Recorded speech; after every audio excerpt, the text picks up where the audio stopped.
Good afternoon. I'm Laurel Bieberstein, and I am in Jacksonville, Florida at Highlands Elementary, CSS, which is a communication social skills class. I teach first and second grade, and I had social narratives that are describe social situations in some detail and highlight relevant cues and offers examples of appropriate responding.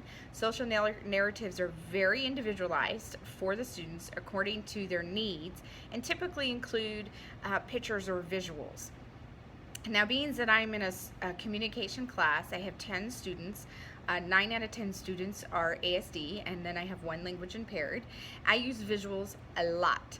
And for one, as you can see on my desk here, this is our choice time area, and we have social pictures up of how to be a good friend, how to share, how to play together.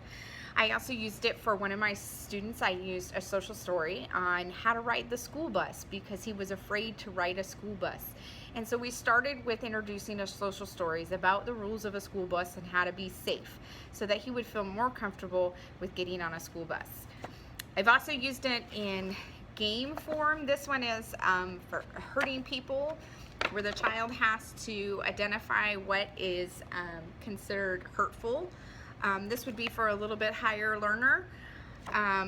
You can do social stories. I have one here. I have an example of one that's about touching others.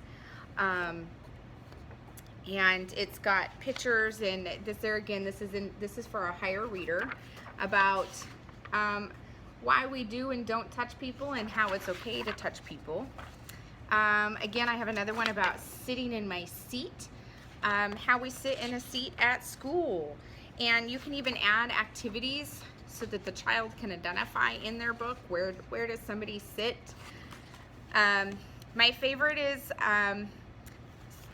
file folders. I use a lot of file folders, and I use these as great whole group lessons.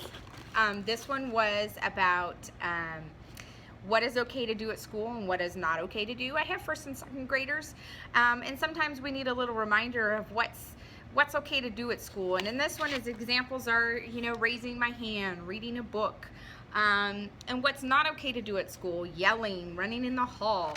And I use this, once I've gone over it with them, I use this as a file folder game in their individual learning boxes that they do as part of literacy and mathematics rotations to add in some social skills, being that this is a communication and social skills class. So social narratives can be used in so many ways, and again, I use them with lots and lots of visuals. Use them in your class. They're great for behavior modification, first and thens. First you need to do this, then you get your preferred activity. There's so many different things the way you can use them.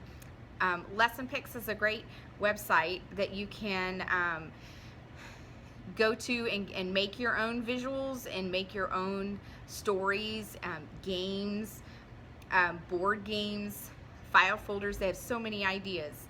So good luck. Have a great year.